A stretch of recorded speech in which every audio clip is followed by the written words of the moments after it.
She had exactly 3 minutes before they found her. 3 minutes before the man Destiny said was her soulmate, but who reality proved was her nightmare, dragged her back to a cage gilded in gold. Sienna wasn't supposed to be running through the rain in a torn couture gown.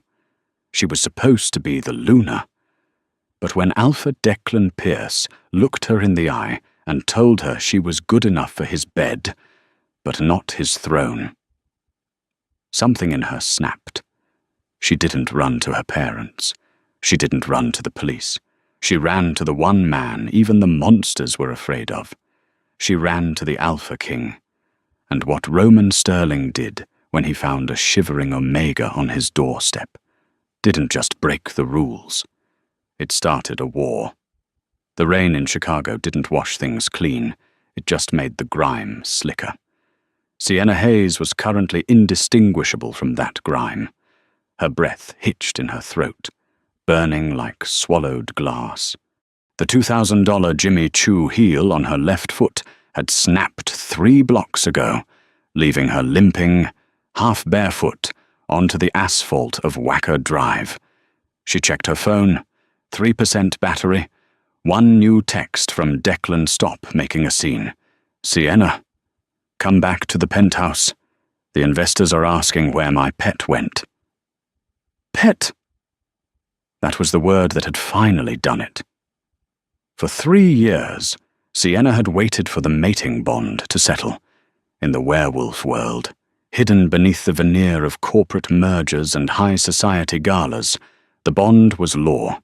She was an Omega from the small, struggling Pine Ridge pack.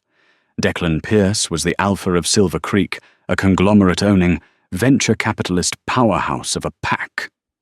When the scent hit them at the charity gala tonight, cedar and sea salt for her, vanilla and rain for him, she thought her life was starting. Declan had pulled her into the VIP lounge, his eyes darkening. He had inhaled her scent, groaned, and then he laughed. He had sneered, checking his Rolex. My fated mate is a waitress from Pine Ridge Christ. The moon goddess has a twisted sense of humor. He hadn't rejected her immediately. That would have been mercy. Instead, he offered her a position. Not as Luna, not as a wife, as a breeder, a secret mistress to bear strong heirs while he married the daughter of the Alpha from the Northern Territories for political leverage. You're an Omega, Declan had whispered, gripping her chin too hard. You're built to take orders and open your legs. Don't pretend you're royalty. That was 20 minutes ago. Now. Sienna was standing in front of the Sterling Tower. It was a monolith of black glass piercing the Chicago skyline, the headquarters of Sterling Industries, and the throne room of the Alpha King, Roman Sterling.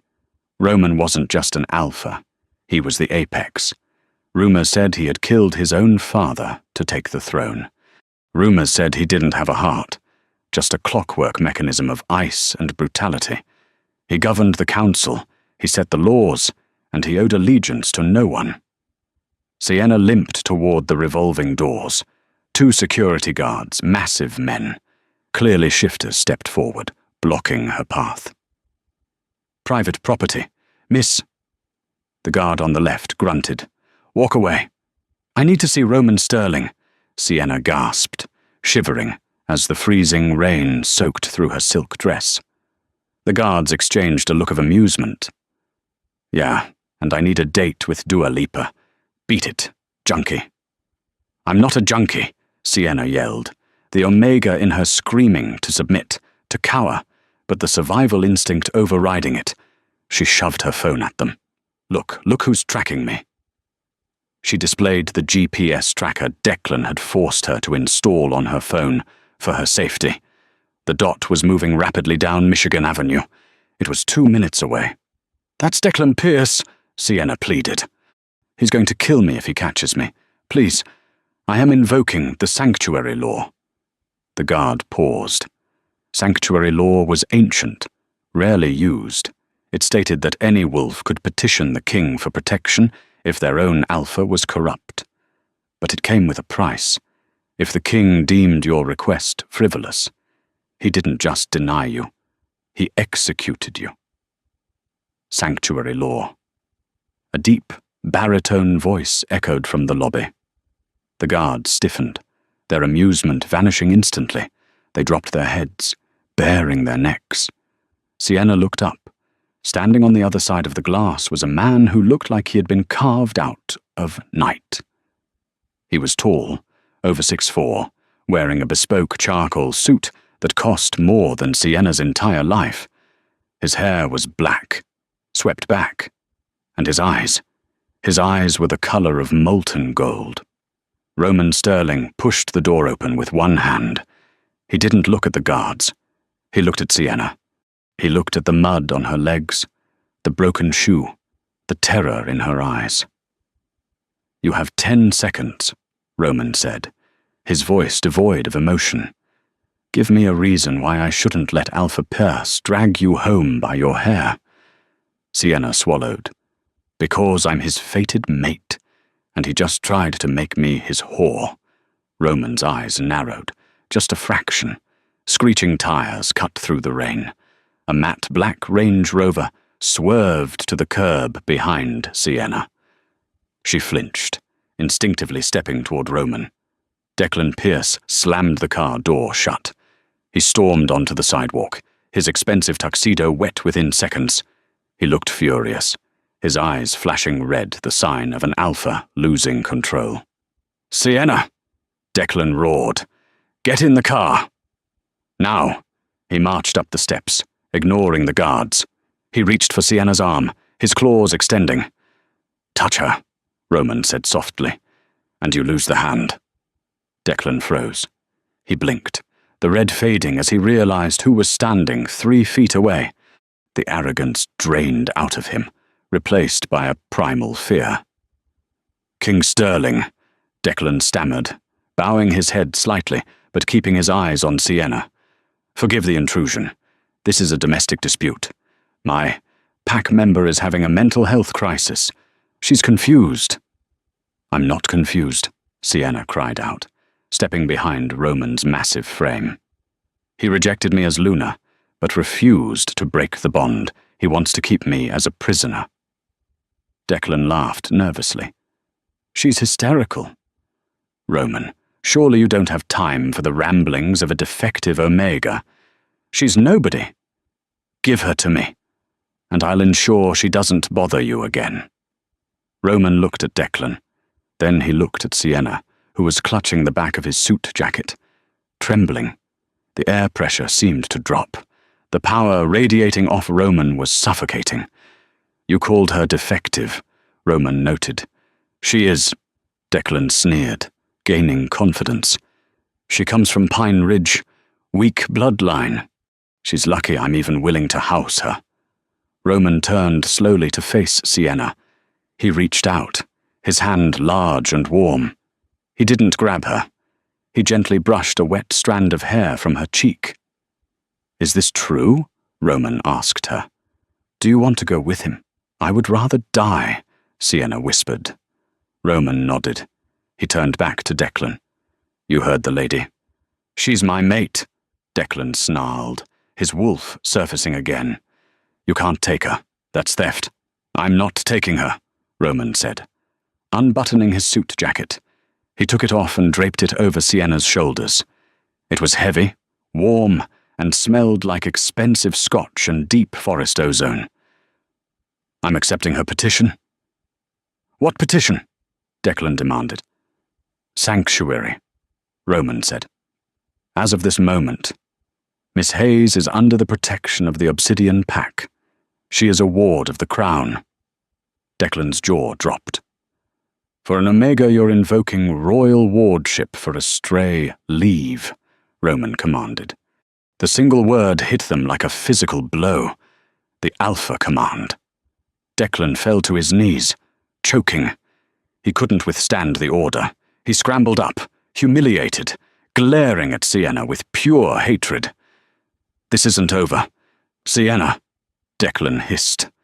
"He'll tire of you in a week, and when he throws you out, I'll be waiting." He got back in his Range Rover and peeled away. Sienna slumped, the adrenaline crashing. She would have hit the concrete if Roman hadn't caught her. He scooped her up into his arms effortlessly, as if she weighed nothing. "Don't get used to this," Roman muttered, carrying her into the lobby. "You just cost me a very lucrative contract with his pack." "Why did you do it?" Sienna whispered, resting her head against his chest. Roman looked down at her, his gold eyes unreadable. "Because," he said, walking toward the private elevator. "I hate waste," and he had no idea what he was holding. The penthouse of the Sterling Tower was less of a home and more of a fortress. It was stark, modern, and cold. Floor-to-ceiling windows offered a panoramic view of Chicago, but the interior was all grey slate, black leather, and sharp angles. There were no photos, no personal touches. It was the lair of a solitary predator. Sienna sat on the edge of a massive velvet sofa, clutching a mug of tea that Roman's head of housekeeping, a kind older woman named Martha, had shoved into her hands. She was clean now. She had showered in a bathroom larger than her entire apartment back in Pine Ridge. She was wearing a pair of Roman sweatpants, which she had to roll up 5 times, and a black t-shirt that hung to her knees. She heard footsteps. Roman entered the room. He had changed into casual wear, dark jeans and a fitted black sweater. He held a tablet in his hand, his eyes scanning a document. "Your medical scan is complete," he said, not looking up. Sienna stiffened. "Scan, I thought the doctor just checked my ankle. I check everything that comes into my house," Roman said, sitting in the armchair opposite her. He finally looked up. "You're malnourished. Your cortisol levels are through the roof, and you have a scarring on your neck. Who did that?" Sienna touched her neck self-consciously. "My stepfather. Before I left Pine Ridge." Roman's jaw tightened. "I see. So, what happens now?" Sienna asked, her voice trembling slightly. Do I work for you? I can clean. I have a degree in accounting, actually, though Declan didn't let me use it." Roman placed the tablet on the coffee table. "You are a ward of the Crown, Sienna. That means you are untouchable. You don't clean. You don't work. You exist to recover." "That sounds too good to be true," Sienna said, narrowing her eyes. "My grandmother always said that if you sit at a king's table, you're either the guest or the meal. Which am I?"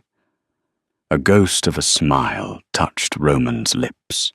It transformed his face, making him look younger, less terrifying. "Smart grandmother," he murmured. "But you're neither. You're a variable." "A variable in what?" "In a war you don't know is coming," Roman said, his face hardening again. He stood up and poured himself a drink from a crystal decanter. "Declan Pierce is a fool, but he's a powerful fool. He controls the shipping routes in the Midwest. By taking you, I've effectively declared war on his financial interests. He will rally the other alphas. He will claim I am a tyrant, stealing mates." "Then send me back," Sienna said quickly, standing up. "I won't let you start a war for me. I'm not worth it." Roman moved so fast she didn't see him move. Suddenly, he was standing right in front of her. He smelled intoxicating dark chocolate and power. "You have no idea what you're worth, Sienna Hayes," he said, his voice low. He reached into his pocket and pulled out a small velvet box. He tossed it to her. Sienna caught it. She opened it. Inside was a silver collar. Not a dog collar, a delicate, diamond-encrusted choker with the crest of the Obsidian Pack. "Wear it," Roman said. Sienna recoiled. "You said I wasn't a pet. Declan wanted to collar me. Declan wanted to collar you, to own you," Roman corrected. I need you to wear that, because it contains a dampener. A dampener. Your scent, Roman explained. It's problematic. Problematic. Sienna felt offended. I smell like cedar and salt. It's normal. To an average alpha, yes, Roman said, stepping closer, invading her personal space. He leaned down, inhaling near her neck, sending shivers down her spine. But to an apex, to me you smell like ghost blood. Sienna froze. That's a myth. Ghost wolves died out a century ago. They didn't die out, Roman whispered. They were hunted, because the female ghost wolves are the only ones capable of birthing true kings. Alphas who can command not just a pack, but the elements. Sienna's heart hammered against her ribs. You think I know you are, Roman said, pulling back. Declan suspected it. That's why he wanted you as a breeder but not a Luna. He wanted the power of your bloodline, without giving you the status. If the council finds out what you are, they will auction you off to the highest bidder. Sienna looked at the silver choker in her hand. It wasn't a symbol of slavery. It was camouflage. So you're hiding me, she realized. Not just from Declan, from everyone. I am hiding you until you are strong enough to survive them, Roman said. Put it on. Sienna hesitated, then clasped the cool metal around her neck. Instantly, a feeling of calm washed over her. Her anxiety dulled. Better, Roman said. Now, go to sleep. Tomorrow, your training begins. Training. If you are going to live in my house, Sienna, you are going to learn how to kill. I won't have a damsel in distress in my pack. Roman turned to leave, but stopped at the doorway. And Sienna, yes, lock your door. Why? She asked, eyes wide. Are you dangerous? Roman looked over his shoulder, his gold eyes glowing in the dim light. My wolf is, he said, and ever since you walked into my lobby, he hasn't stopped pacing. He closed the door, leaving her in silence. Sienna sank onto the bed. She had escaped a monster, only to lock herself in a tower with the devil. But as she touched the silver choker, she realized something strange. For the first time in her life, she didn't feel like prey. She felt like a weapon waiting to be forged. Life at the Sterling Tower fell into a brutal rhythm. Roman wasn't joking about the training. Every morning at 5 a.m., Sienna was in the private gym with Liam, Roman's beta. Liam was a jovial giant with a scar running through his eyebrow, contrasting sharply with Roman's icy demeanor. Keep your guard up, Liam barked, swinging a padded pugil stick at her. Sienna ducked, sweeping his leg. Liam stumbled, but didn't fall. Good, Liam grinned. You're fast, Sienna. Most Omegas freeze. You fight. I had to learn to dodge beer bottles at home, Sienna panted, wiping sweat from her forehead. Roman is impressed, you know, Liam said, tossing her a water bottle. He watches the security feeds. Sienna blushed. She hadn't seen Roman much in the last 2 weeks. He was always in meetings, or flying to London and Tokyo. But she felt his presence. Every night, fresh flowers, white lilies appeared in her room. No note, just the flowers. He doesn't talk to me, Sienna said. He's protecting you, Liam said, his voice dropping. The council is sniffing around. Declan has been spreading rumors. He's telling people Roman kidnapped you. That's a lie. Doesn't matter. Perception is reality in our world, which is why tonight is important. Sienna froze.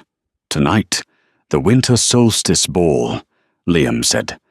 Every alpha in North America will be there, including Declan. I can't go. Sienna panicked. He'll smell me. The choker works, Liam assured her, and you have to go. Roman wants to debut you. As what, his charity case? No. A deep voice came from the entrance of the gym. Roman stood there, looking devastating in a fitted navy suit. He walked over to Sienna, ignoring Liam, who bowed and left the room. "As my date." Roman finished. Sienna laughed nervously. "You're joking. The Alpha King doesn't date Omegas."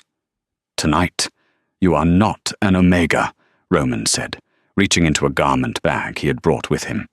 He pulled out a dress. It was emerald green velvet, strapless, with a slit that went up to her thigh. It was the color of deep forests. "Tonight," Roman said, his eyes locking onto hers. "You are the woman who brought the king to his knees." "I didn't bring you to your knees," Sienna argued. Roman stepped closer, the magnetic pull between them stronger than ever. The dampener collar hummed against her skin, struggling to contain the reaction. "Didn't you?" Roman whispered. "Get dressed, Sienna. We have a show to put on." The ball was held at the grand historic Navy Pier ballroom. It was a sea of diamonds, tuxedos, and dangerous predators. When Roman and Sienna walked in, the music literally stopped. Sienna clung to Roman's arm, her heart racing. She felt hundreds of eyes on her, assessing her, judging her. "Chin up," Roman murmured against her ear. "You are with me. You are untouchable." They moved through the crowd. Alphas bowed. Lunas stared with envy at her dress. Then the crowd parted. Declan Pierce stood there. He looked haggard, his eyes bloodshot. Beside him was a woman, tall, blonde, beautiful, but with a cruel sneer. The Northern Alpha's daughter, his new fiancée. "Well, well," Declan said, his voice loud enough to carry. "Look who cleaned up. You put a diamond collar on the stray dog. Roman, it's still a dog." The room went silent. Roman smiled. It was a terrifying, shark-like smile. "Careful, Declan," Roman said smoothly. "Insulting my guest is an insult to me." "Guest?" Declan laughed. "She's my mate, my rejected, broken goods. Tell me, Sienna." He sneered at her. "Does he make you beg? Does he treat you like the whore you were? Crack?" Before anyone could blink. Roman had crossed the distance. He didn't hit Declan. He simply grabbed Declan's throat and lifted him 6 inches off the ground. Gasps filled the room. Security started to move, but Roman's aura exploded outward, a wave of pure alpha dominance that forced every wolf in the room to their knees. Even Sienna felt her legs wobble, but Roman's other hand shot out and caught her waist, keeping her standing. She was the only one standing beside him. "I warned you," Roman said to the choking Declan. "Sienna is under my protection. If you speak to her again, if you look at her again, I will rip your tongue out in front of this entire assembly." He dropped Declan. Declan fell, gasping for air, humiliated in front of the elite. Roman turned to Sienna. "Dance with me." It wasn't a request. He pulled her onto the dance floor. The orchestra, terrified, began to play a waltz. As they spun, Sienna looked up at him. "You just made an enemy of half the room. Let them hate me," Roman said, "as long as they fear me." "Why?" Sienna asked, tears pricking her eyes. "Why go this far for me?" Roman stopped spinning. They were in the center of the room. He looked down at her, and for the first time, he let his guard down. The ice melted. "Because," Roman said, his voice rough, "when I found you in the rain. Sienna, my wolf didn't want to protect you." Sienna's breath hitched. "What did he want?" "He wanted to claim you," Roman confessed. I think the moon goddess made a mistake with Declan. I think you were never meant for him." He leaned in. His lips were inches from hers. The crowd disappeared. "Roman," she whispered. Suddenly, the glass ceiling above them shattered. Black-clad figures rappelled down on ropes. Smoke bombs exploded. Screams erupted. "Assassins!" Liam shouted from the sidelines. "Protect the king!" Roman shoved Sienna behind him. "Stay down!" he roared, his claws extending, but the assassins weren't aiming for Roman. 3 of them landed in a circle around Sienna. They held tranquilizer guns loaded with wolfsbane. "Grab the girl," one of them shouted. "The master wants the breeder." Sienna realized with horror that this wasn't Declan. Declan was too proud for this. This was someone else. Someone who knew about the ghost blood. Roman tore through the first assassin, ripping his throat out. But there were too many. A dart hit Sienna in the neck. The world spun. Her legs gave out. The last thing she saw was Roman, his eyes glowing pure gold, roaring her name as he fought through a wall of enemies to get to her. Sienna. Then, everything went black. The first thing Sienna noticed was the smell. It wasn't the damp, earthy scent of a dungeon, nor the antiseptic sting of a hospital. It smelled like burning ozone and stale vanilla. She opened her eyes. The light was blindingly white, fluorescent strips humming aggressively overhead. She tried to move her hand to shield her eyes, but metal clinked against metal. She was strapped to a chair, a dentist's chair, or something like it, in the middle of a glass-walled room. Panic, cold and sharp, spiked in her chest. She thrashed, testing the restraints, leather straps reinforced with silver wire. They burned her skin slightly enough to weaken her wolf, preventing her from shifting. "I wouldn't struggle, my dear. The silver concentration is high. You'll only blister that porcelain skin." Sienna froze. The voice came from a speaker system, smooth, cultured, and utterly terrifying. A section of the glass wall slid open with a pneumatic hiss. A man walked in. He was older, perhaps in his late 50s, with silver hair meticulously styled and a white lab coat over a bespoke suit. He didn't look like a warrior. He looked like a CEO or a scientist. "Who are you?" Sienna rasped. Her throat felt like sandpaper. "Where is Roman?" The man smiled, adjusting his rimless glasses. "King Sterling is likely tearing Chicago apart right now. He is a very possessive man, but he won't find you. We are quite far away." He walked a circle around her, studying her like a lab specimen. He reached out and touched her neck. Sienna flinched. "Don't touch me." "The collar is gone," the man noted with satisfaction. "Sterling was foolish to hide you. He should have used you. But then, Roman always was too sentimental for his own good. You know him. I taught him," the man said softly. "My name is Silas Vane. I used to sit on the High Council until they exiled me for unethical experimentation." Sienna's blood ran cold. She knew that name. Silas Vane was a boogeyman story told to pups, the alchemist, the wolf who tried to cure mortality. "You're the one who hired the assassins," Sienna said. "You want me for what, ransom?" Silas laughed. It was a dry, cracking sound. "Ransom money is irrelevant. Sienna, I have unlimited resources. No, I want you for your biology." He picked up a tablet and tapped the screen. A holographic projection appeared in the air, a double helix of DNA, but parts of it were glowing a violent violet color. "This is your genetic sequence," Silas explained. "Do you see the violet strain that is the ghost gene? It hasn't been seen in a live specimen since 1924. "Roman said I can birth kings," Sienna whispered, remembering Roman's words. "Roman is thinking small," Silas scoffed. "Yes, your offspring would be powerful. But that takes years." "I don't have years." Silas leaned in close, his breath smelling of mints and chemicals. "I am dying. Sienna, A degenerative blood rot that affects only the oldest bloodlines. There is no cure, except transfer. Sienna pulled back as far as the straps would allow. Transfer.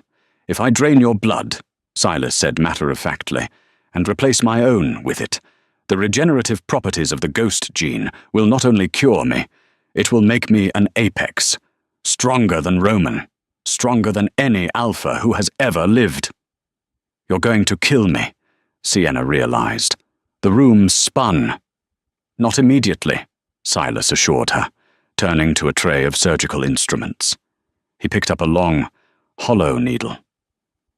I need to harvest the blood slowly over several weeks to ensure the enzymes remain active. You are going to be my guest for a while. He walked toward her with the needle. No, Sienna screamed, pulling at the restraints. Let me go. Hold still, Silas commanded. The needle pierced the crook of her arm. Sienna cried out as he began to draw the first vial. Her red blood flowed into the tube, swirling with a faint, iridescent shimmer. Beautiful, Silas murmured, mesmerized. Suddenly, the alarms in the facility blared. Red lights flashed, replacing the white clinical glare with a hellish crimson. Silas looked up, annoyed. He pulled the needle out roughly, capping the vial. He tapped his earpiece. Report! A static-filled voice screamed over the comms. Breach Sector 4. It's oh God. It's a monster, it's... The line went dead with a wet crunch. Silas frowned. Impossible. This bunker is 500 feet underground in the Nevada desert. No one knows we are here. He looked at Sienna. She was pale, bleeding slightly from the arm, but her eyes were fierce. He found me, she whispered. A spark of hope ignited in her chest.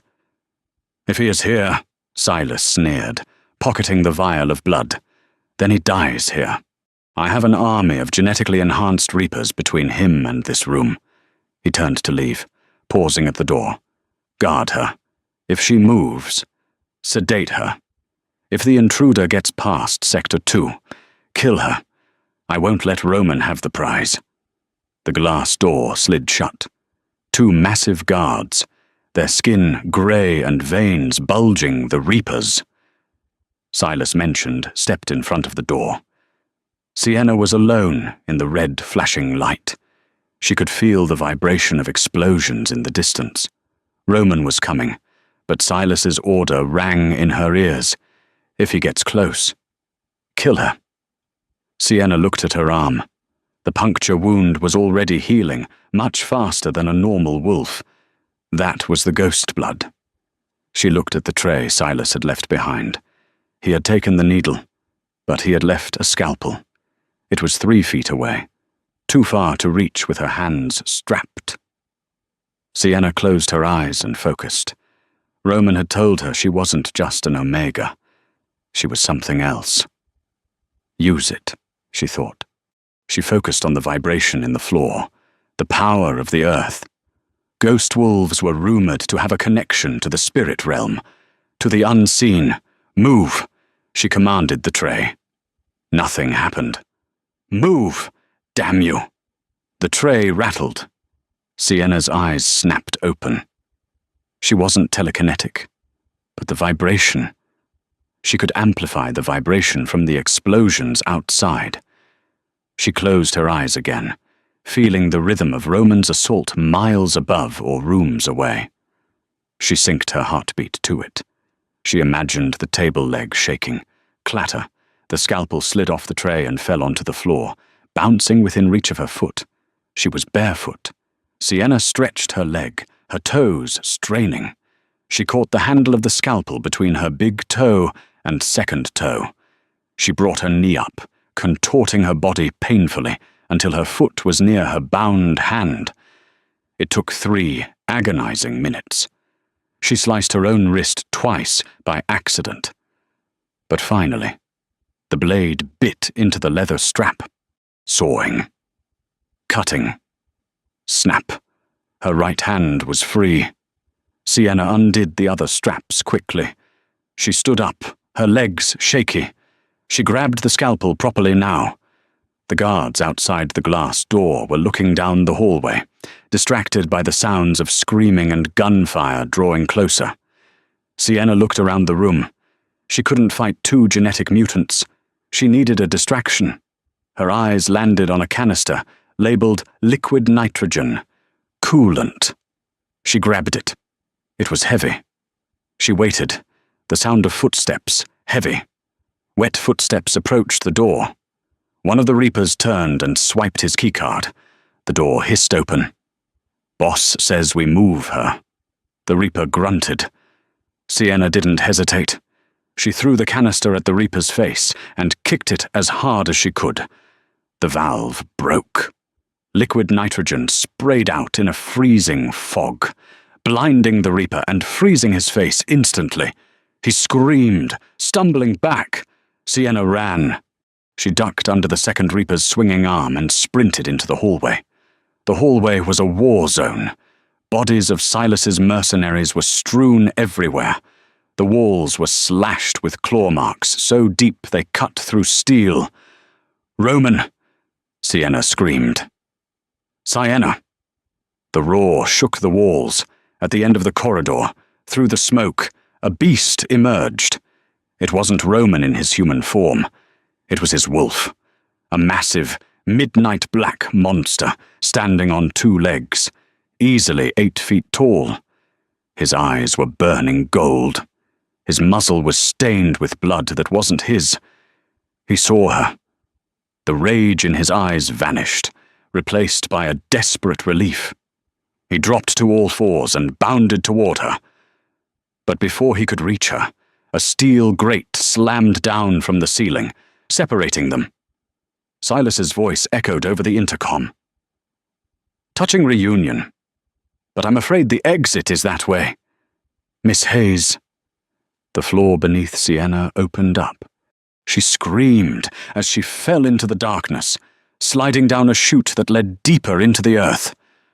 Roman roared, slamming his body against the steel grate, but it was reinforced with wolfsbane. He burned, but he didn't stop hitting it. Sienna slid for what felt like forever until she was dumped into a pile of hay. She groaned, sitting up. She was in a pit, a literal arena, and she wasn't alone. Standing on the other side of the pit was a creature that looked like a wolf. But wrong. It had no fur. Its spine was exposed. It was one of Silas's failed experiments, and it was hungry. Roman Sterling did not panic. Panic was for prey. Roman Sterling got efficient. When the assassins took Sienna, Roman didn't chase the van. He knew they would have switch vehicles. He knew they would have air support. Instead, he walked back into the center of the ballroom, his tuxedo torn, blood dripping from his claws. The guests were cowering against the walls. Declan Pierce was still there, looking terrified. Roman walked up to Declan. "You," Roman said. "I didn't do this." Declan squealed. "Roman, I swear I just wanted to humiliate her. I didn't hire a hit squad." "I know," Roman said calmly. "You're too incompetent to organize an extraction this clean." Roman grabbed Declan by the lapels. "But you know the underground routes. You move illegal shipments through the Nevada corridor. Who operates the airspace off the grid?" I don't know." Roman broke Declan's finger. "Just one. Snap!" Declan screamed. "Who?" Roman asked again. "The rogues." Declan sobbed. "The rogues in the Badlands. They control the no-fly zones. That's all I know." Roman dropped him. "Liam." Liam appeared at his side, looking grim. "Jet is fueled. Alpha. We're locked and loaded. We're not going to the safe house," Roman said. "Set a course for the Black Mountains." Liam's eyes widened. The Black Mountains, Alpha. That's Kael's territory. The Rogue King. He kills pack wolves on sight. If we land there, we're starting a second war. I don't care if I have to burn the entire world down. Liam, Roman snarled, wiping blood from his cheek. I am getting her back. The Black Mountains were a desolate range of jagged peaks and dead forests. It was where the wolves who refused to bow to the council lived. Murderers, thieves, and those who were just tired of the politics. Roman's helicopter touched down on a flat plateau. The wind was howling. Before the rotors even stopped, they were surrounded. 50 wolves emerged from the tree line. They were scarred, dirty, and looked lethal. They didn't wear suits. They wore leather and tactical gear. A man stepped forward. He had a shaved head, tattoos covering his neck and face, and a massive axe resting on his shoulder. This was Kyle, the Rogue King. Roman stepped out of the chopper, alone. He held his hands up, palms open, but his posture was challenging. Sterling, Kyle spat, his voice like grinding rocks. You have some stones coming here. I should take your head for my collection. You can try, Roman said evenly, but I'm not here to fight you. Kyle, I'm here to buy you. Kyle laughed. The sound echoed off the mountains. Buy me with what your fancy money? With amnesty, Roman said. The laughter stopped. The rogue wolves shifted uneasily. I know you want back into the cities, Roman said, his voice carrying over the wind. I know your people are starving out here. I know you want access to the hospitals for your pups. Kyle narrowed his eyes. And you can give me that. I am the apex, Roman said. I make the laws. Help me find the ship that crossed your airspace 2 hours ago, and I will sign a treaty granting the rogue land sovereignty and trade rights. Today. Kyle studied Roman. He smelled the desperation on him. But he also smelled the truth. Who did they take? Kyle asked. My mate. Roman lied. It wasn't a lie. He realized it as he said it. The bond hadn't snapped into place, but the instinct was there. She was his. Kyle grunted. He turned to his second-in-command. Check the radar logs. Look for a stealth signature heading south. 10 minutes later, Kyle handed Roman a tablet. Unregistered cargo plane. Landed in Sector 7. The old military bunkers. Silas Vane. Roman realized. The old labs. Vane. Kyle grimaced. That sick bastard if he has your girl. She's already on a table. Then I need to move fast, Roman said, turning back to the chopper. Wait, Kyle said. Roman stopped. Kyle signaled his men. They lowered their weapons. Vane took my sister 3 years ago, Kyle said, his face twisting in pain. We never found her body. If you're going to kill him, I want in. Roman looked at the rogue king. He saw the same rage that was burning in his own chest. Get in, Roman said. Present time. The bunker. Roman and Kyle fought back to back. It was a massacre. Kyle fought like a berserker, his axe cleaving through the genetic monstrosities Silas called guards. Roman fought with surgical precision, ripping throats and breaking spines with terrifying efficiency. They reached the lab. Empty. She's gone, Roman roared, overturning a steel table. Smell that, Kyle said, sniffing the air. Ozone and fear down below. They found the chute. It leads to the disposal pit, Kyle said. Old gladiator style, he dumps the failures there to eat the prisoners. Roman didn't wait. He jumped down the chute. He landed in the hay, rolling to his feet. What he saw stopped his heart. Sienna was cornered against the wall. The skinless creature was lunging at her. Sienna, Roman shouted, but he was too far away. Sienna didn't scream. She didn't cower. As the creature lunged, Sienna dropped to her knees, sliding across the dirt. She held the scalpel up. The creature's momentum carried it over her. Slash! Sienna gutted the creature from navel to throat as it flew over her. It crashed into the wall, thrashing, spilling black blood, and then went still. Sienna stood up. She was covered in dirt and blood. Her dress was in tatters. She was shaking, but she was alive. She looked at Roman. "Took you long enough," she said, her voice trembling. Roman crossed the arena in a blur. He slammed into her, wrapping his arms around her so tight it almost hurt. He buried his face in her neck, inhaling her scent salt, cedar, and blood. "I thought I lost you." He groaned against her skin. "I thought I lost you." Sienna clung to him, finally letting the tears fall. "He wants my blood. Roman. He's going to use it to become an apex." "He won't touch you again," Roman vowed, pulling back to look at her. His eyes were wild. "I'm going to rip this place apart, brick by brick." "Touching!" A voice boomed from the speakers above the arena. The floodlights turned on, blinding them. High above the pit, behind a viewing glass, Silas Vane stood clapping. "Bravo!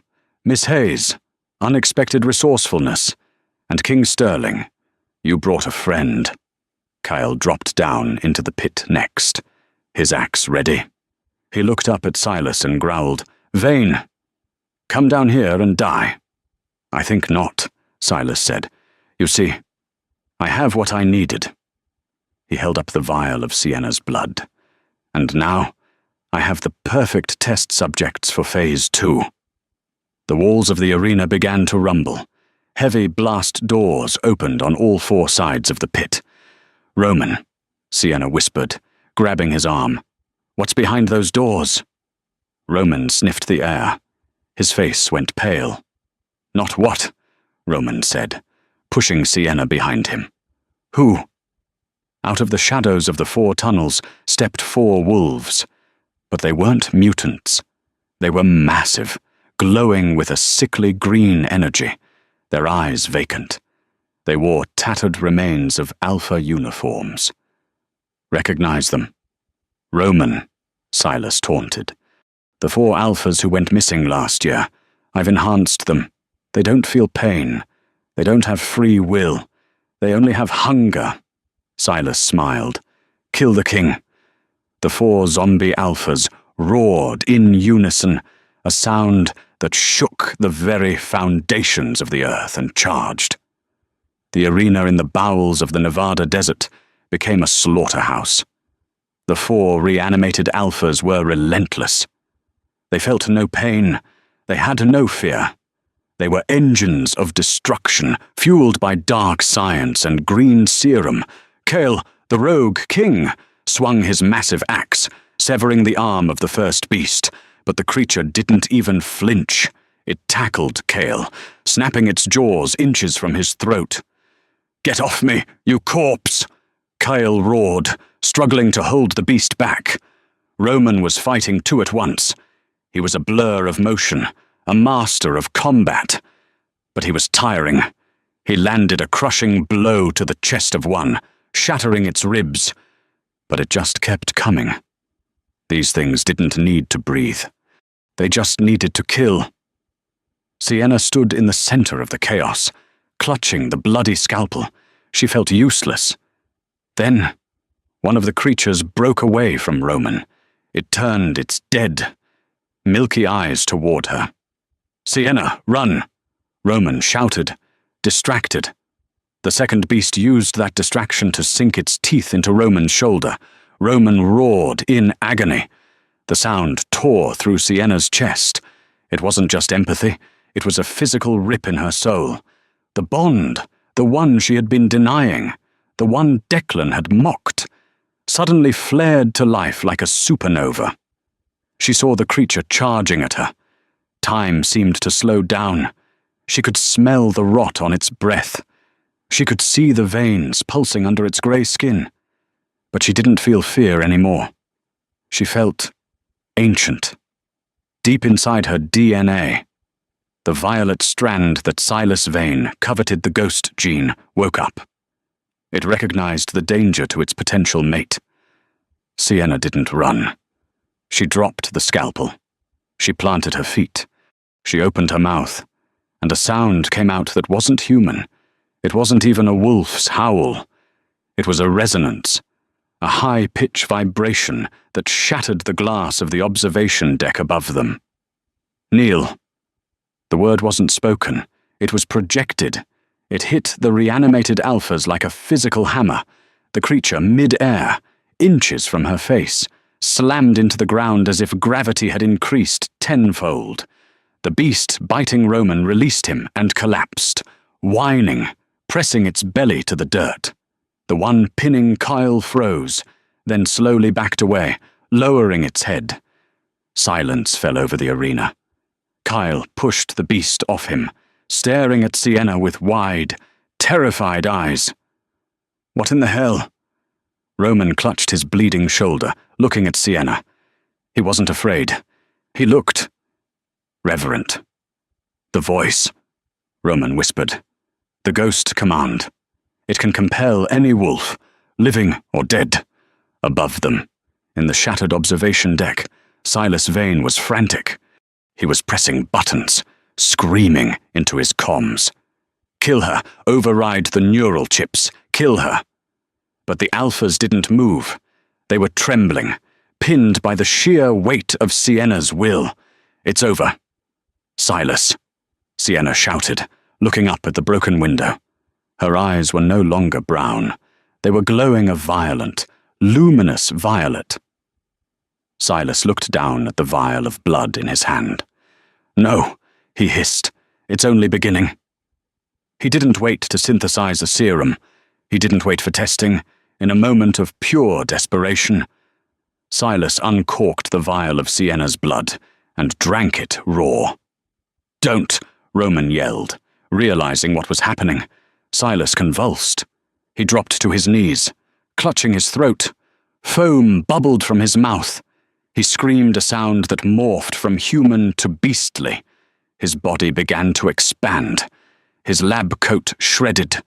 Bones cracked and realigned. The violet blood of the ghost wolf didn't cure him. It mutated him. It combined with his own experimental serums to create an abomination. The entire bunker shook. The ceiling of the arena began to crumble. "We have to go," Kyle shouted, grabbing his axe. "This whole place is coming down. The elevator is destroyed."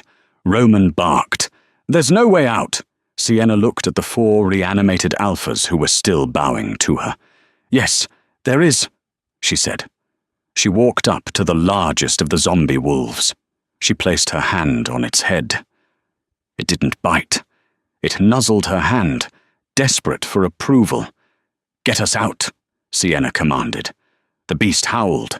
It turned and ran toward the heavy blast doors the enemies had entered from. The other 3 followed. They hit the doors with the force of a battering ram, tearing the steel from its hinges.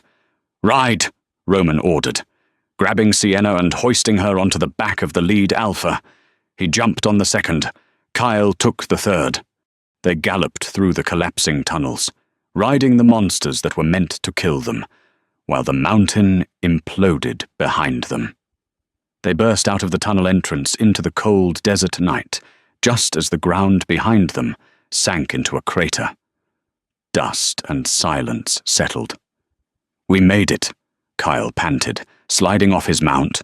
"No," Roman said, looking at the crater. A massive hand, covered in black scales and fur, punched through the rubble. Silas rose from the debris. He was 20 feet tall, a hulking nightmare of muscle and bone spurs. He roared at the moon, and the sound carried a shockwave that knocked them all flat. He didn't attack them. He looked east, toward Chicago.